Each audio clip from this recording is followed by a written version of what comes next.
Jadi gue punya berita baik dan buruk tentang HP ini ya guys. Berita baiknya ini HP keren banget, compact, performance luas, dan kameranya itu loh yang sepanjang video ini bakal gue jelasin. Tapi berita buruknya, HP ini itu. Yuk gue jelasin.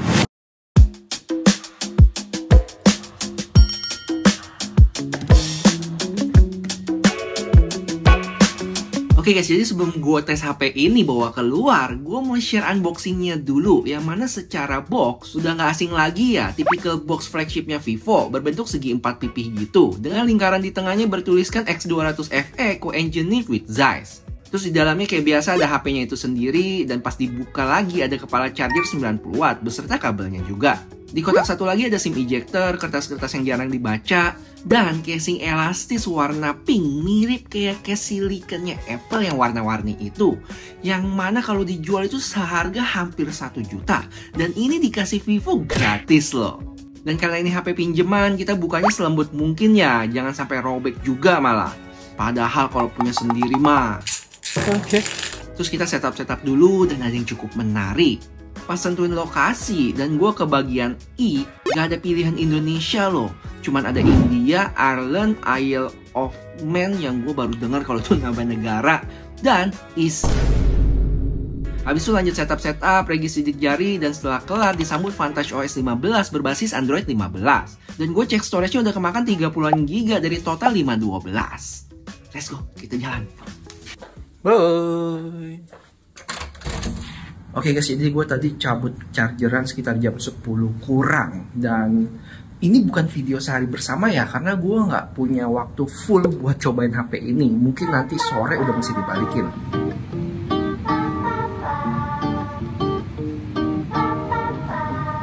Impresi gue sama HP ini, ukuran 6,3 inch ini menurut gue udah pas banget ya.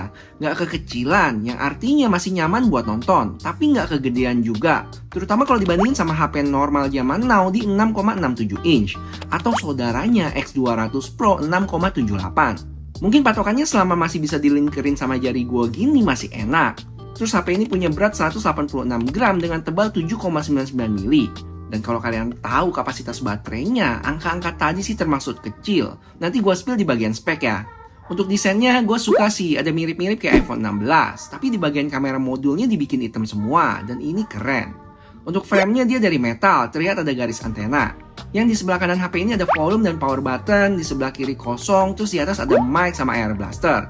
Dan di bawah lubang speaker, port Type-C, mic, dan slot SIM card. Lanjut ke bagian depan yang punya bezel termasuk tipis ya, cuman agak nyaru aja sama frame yang warna hitam juga. Oke, thank you. Anjay, antrinya panjang banget guys.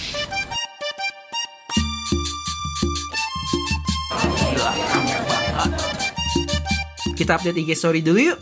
Yang hasilnya secara gambar sih tajam ya, tapi stabilisasi pas diangkat gini lumayan berasa getar. Apa karena gue pakai resolusi 4K 60? Lihat nih guys lensa telenya, renyah banget nggak sih gambarnya? Oke guys, kenyang juga nih, dan kita ke tempat selanjutnya. Oh ya, update dulu guys, sekarang hampir jam 12, baterai ada di 87% ya. Kita pesan Grab dulu.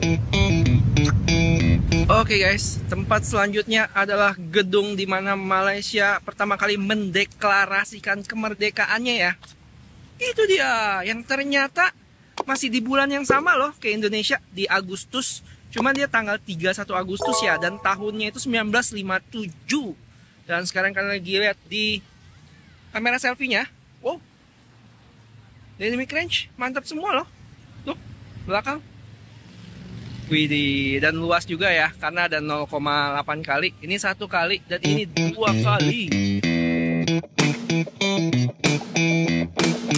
Sekali lagi mari kita lihat kesaktian zoom foto 10 kali dari HP ini, yang bener-bener bikin gue nggak bisa ngomong banyak.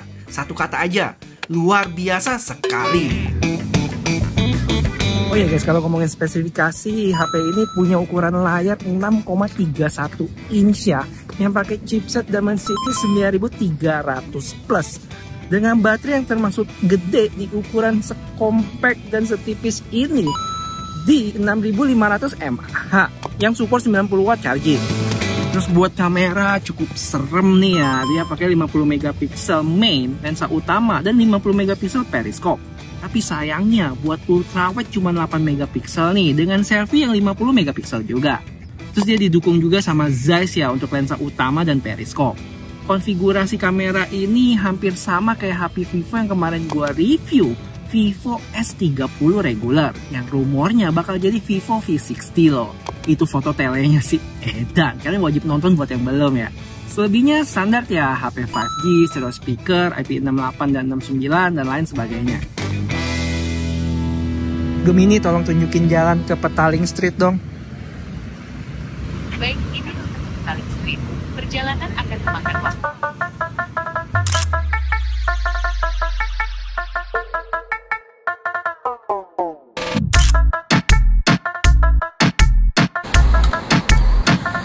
Dan gue nggak pernah bosan komplain ini ke Vantage OS. Jadi saat gue misalnya udah dapat foto yang bagus banget, cuman butuh dimiringin dikit aja, sayangnya watermarknya itu masih ikut miringnya. Paling enggak watermarknya dihilangin dulu, dimiringin, setelah kelar bisa dibalikin lagi watermarknya. Kalau kayak gini kan jadi. Terus kalau ditanya brightness outdoor, cukup kelihatan sih kalau kalian lihat untuk jalanin Google Maps kayak begini. Nah ini dia guys yang gua incer, Petaling Street.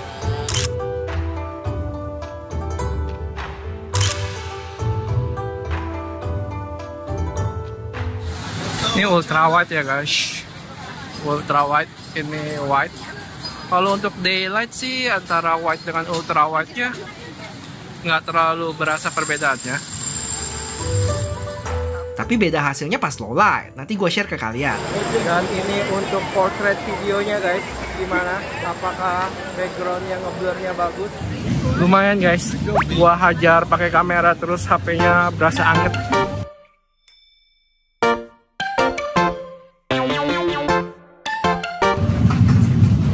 Oke guys, update dulu. Sekarang jam 1:30, baterai ada di 61% ya. Lumayan gua forsir nih, pakai kameranya banyak banget. Kita lihat nanti SOT-nya berapa ya di akhir.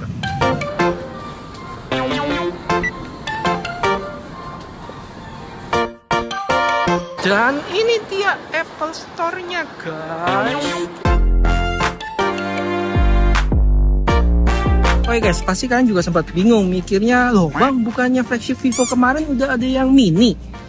Yes, bener, tapi itu dia yang X200 Pro Mini ya, yang mana perlu diingat, itu dia versi Cina ya, nggak dijual di global. Barulah si X200 FE ini dijual secara global ya, dan secara spek dia ada perbedaan. Yang mana X200 Pro Mini kemarin lebih sakti sih dia. Chipset pakai Dimensity 9400, yang mana di video kemarin dapat skor Antutu 2,5 juta. Sedangkan di HP ini Antutunya itu di sekitar 1,88 juta. Kurang lebih ya setara sama Snapdragon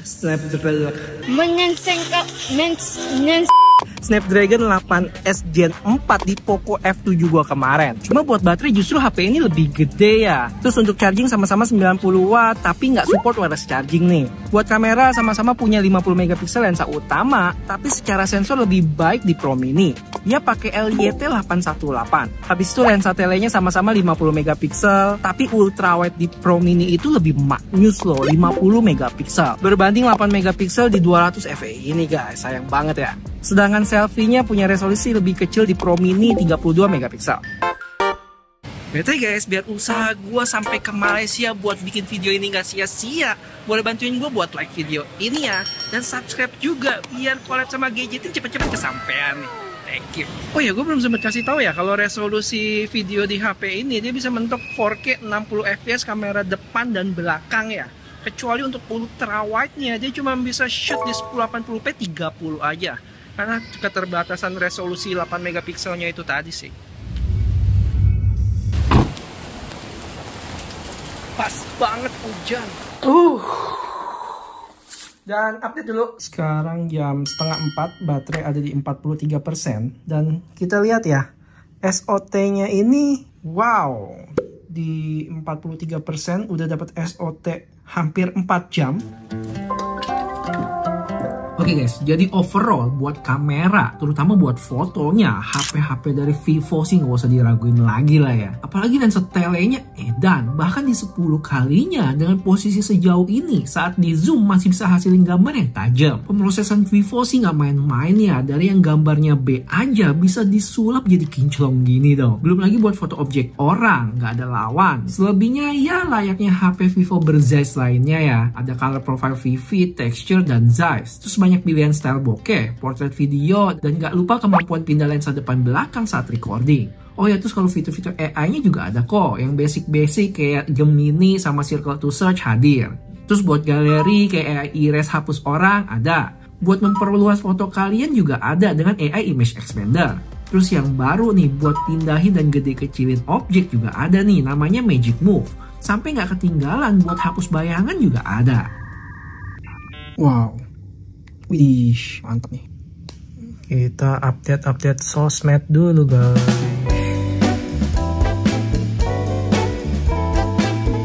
Oke guys, kita update dulu. Update dulu. Sekarang jam mau 6:30, baterai ada di 28% ya. Coba kita cek SOT-nya. Wah, 5,5 jam. Wih, dan masih 28%. Ini mah 6-7 jam, 8 jam mah dapat SOT kalau dihabisin mah. Untuk pemakaian paling gede itu ada di kamera. Emang gue forsir ya 1 jam lebih. Terus ada Instagram, ada YouTube, Maps, Grab, dan lain sebagainya. Oke, gue udah mesti beresin HP ini buat dibalikin lagi guys. Tapi gue masih mau ngomongin tentang low light HP ini yang udah gue tes semalam. Sama apakah HP ini bakal keluar di Indonesia.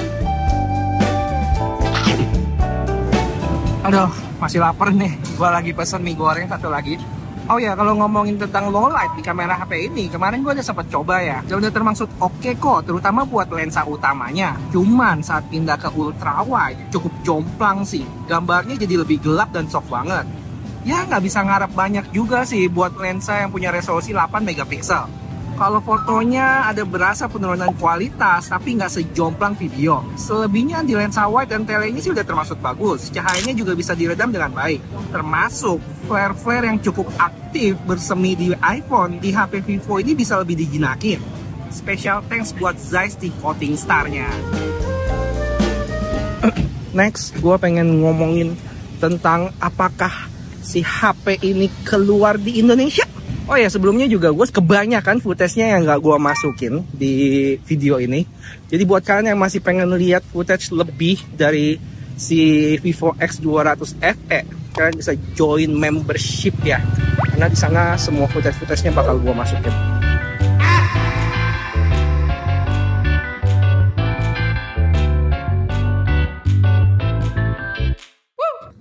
HP ini punya 4 warna ya, ada biru, kuning, pink, sama hitam. Untuk variannya sendiri di Malaysia cuma ada satu ya, yang itu yang 12 plus 512 GB. Seharga 3.200-an ringgit Malaysia, atau kalau dirupiahin 12,2 juta. Yang mana nih harganya cukup bagus loh. Desain bagus, build quality mantep, kamera jos, dengan daya tahan baterai yang awet juga. Kalaupun disuruh komplain, paling gua untuk ultra wide-nya sih. Mungkin kalau daylight masih oke lah, tapi kalau udah low light baru berasa tuh. Karena ya cuma 8 megapiksel tadi untuk resolusinya. Sama, ultra wide-nya nggak bisa shoot 4K ya. Bahkan 1080p 60 juga nggak bisa tuh, jadi nggak leluasa. Selebihnya sih menurut gue udah mantap. Cuman sekarang pertanyaannya, keluar di Indonesia nggak? Entah kenapa gue punya firasat. Kayaknya HP ini bakal skip buat Indonesia deh. Karena Malaysia dan Singapura aja udah launching. Sedangkan Indonesia, koreksi kalau salah, bahkan TKDN-nya aja belum ada sama sekali. Ya mungkin ada keputusan atau masalah yang kita nggak tahu. Jadi yang bisa kita lakuin sekarang, teman-teman bisa tunjukin tuh seberapa besar minat kalian buat HP flagship compact dari Vivo ini. Siapa tahu orang Vivo Indonesia ada kepoin di kolom komen. Dan kalaupun nggak keluar sekarang, mungkin di X300 series nanti, coba deh share seberapa pengen kalian di komen.